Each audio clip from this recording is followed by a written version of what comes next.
Hello, all my friends.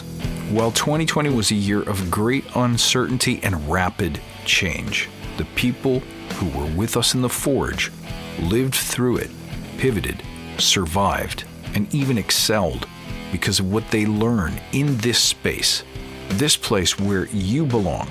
Guys, you come to Badass Agile for a reason, because we're different, because there's nothing else like it in the world. So click below to sign up for an upcoming info session so you can learn more, hear from people who have been through it, listen to how their lives have been changed forever, and then take the leap with me, won't you? Let me put you in the driver's seat of your own excellence, only here in the Forge. See you in the spring.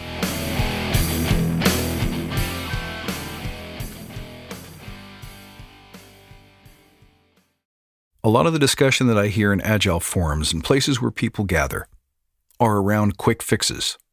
What would you say to? How would you do blank? What's the fastest way to ... Well, let me tell you something. There are no quick fixes. That's this week on the Badass Agile podcast.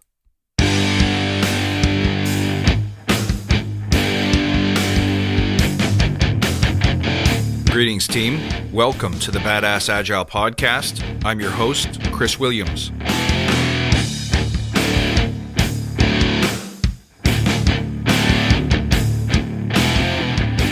Hello, my friends. Welcome from wherever you happen to be listening. Thank you. I'm so grateful for you dropping in and checking me out.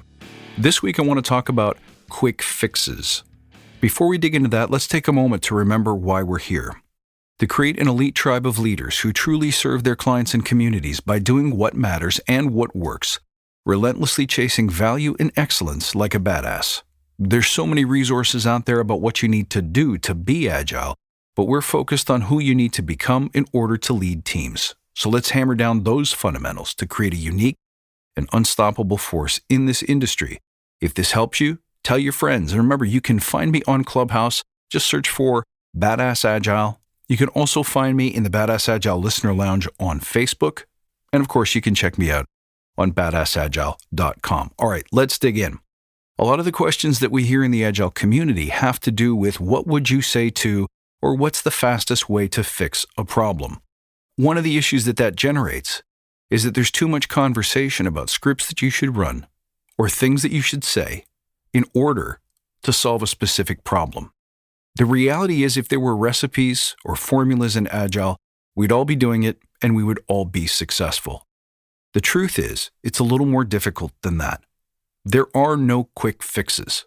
There is no single book that you should go and read that will solve all of your Agile problems. Now let's talk about that for a moment.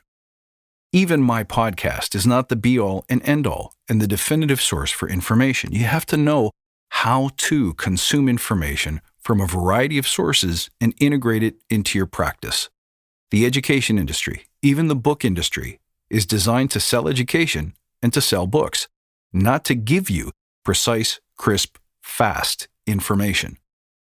One of the best pieces of advice that I can give is that you need to read in order to free your mind, not to fill it. Most of the stuff that you read about how to is simply going to equip you with a bunch of things that you have to try to memorize. Remember this, most human beings retain about 7% of what they read. So if you want to take a book and really incorporate those practices into your life, you're going to have to read it more than 10 times. Otherwise, you're just carrying a text around with you, using the index to try to find solutions to problems as they come up. There's a better way, but it's not easy. The truth is this, that agility requires, number one, difficult conversations, uncomfortable situations.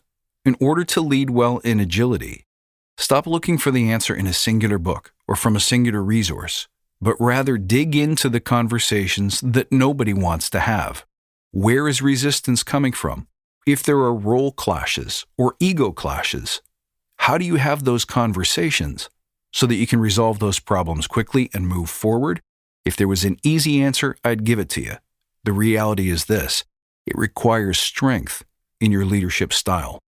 It requires the courage to open those conversations in a way that is both non-accusatory, but also not too soft. What I mean by that is, you have to have a vision for what you want your team to look like. You have to be united with your client or your customer's vision. You have to be driven to support that vision and to see it through. That means that difficult conversations, while we might like to avoid them or delay them or hope that they play out or use a softer touch to give people plenty of space to evolve and unfold, at the same time, it's incumbent on you as a scrum master or coach to bring issues to the fore, to know how to speak to people in such a way that they can release their fears, they can talk about the things that matter to them, and that we can start collaborating towards a solution. So what does that look like? If you can sense that there are issues in the room, whether that's with people being able to keep their promises, whether that's conflict between individuals, whether that's a disconnect between leadership and individual team members, the minute you sense it, you have to find a way to surface it. And you can't wait for people to bring it up in a retrospective. Otherwise, it can easily go on for months or longer without ever being addressed. There's no single thing that you can say, but rather having the courage and the insight to bring the conversation to the fore simply means having the discussion about what's not working. In order to have that conversation, you have to be extrasensory about the things that are happening in the room around you. Someone will drop a cue or a hint that they're not comfortable.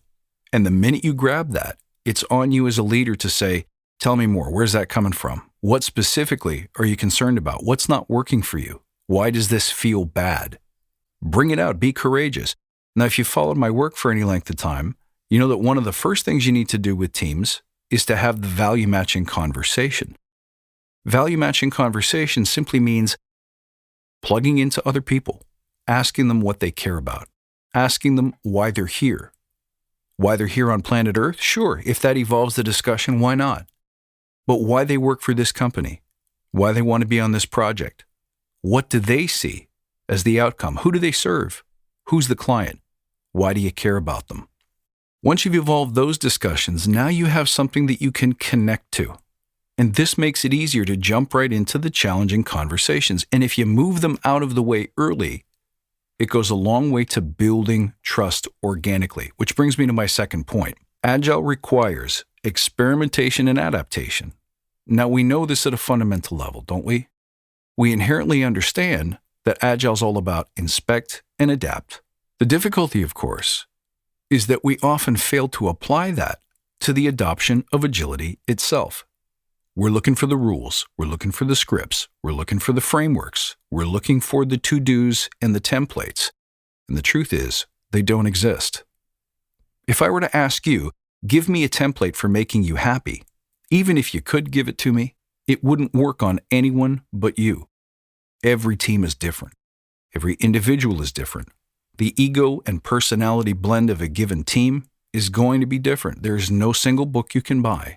There's no single set of scripts you can run or frameworks you can apply to make sure that you're successful in every team.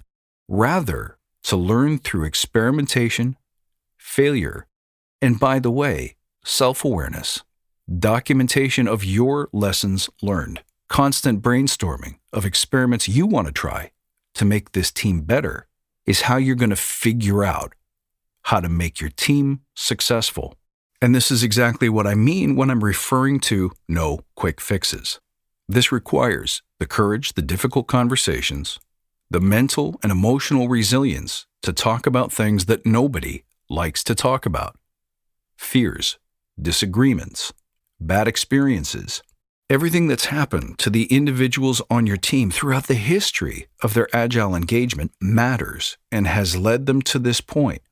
Your job is to help move them forward, to unearth and uncover those deep insecurities, the deep issues that creates those entrenched and embedded stances that are so hard to break.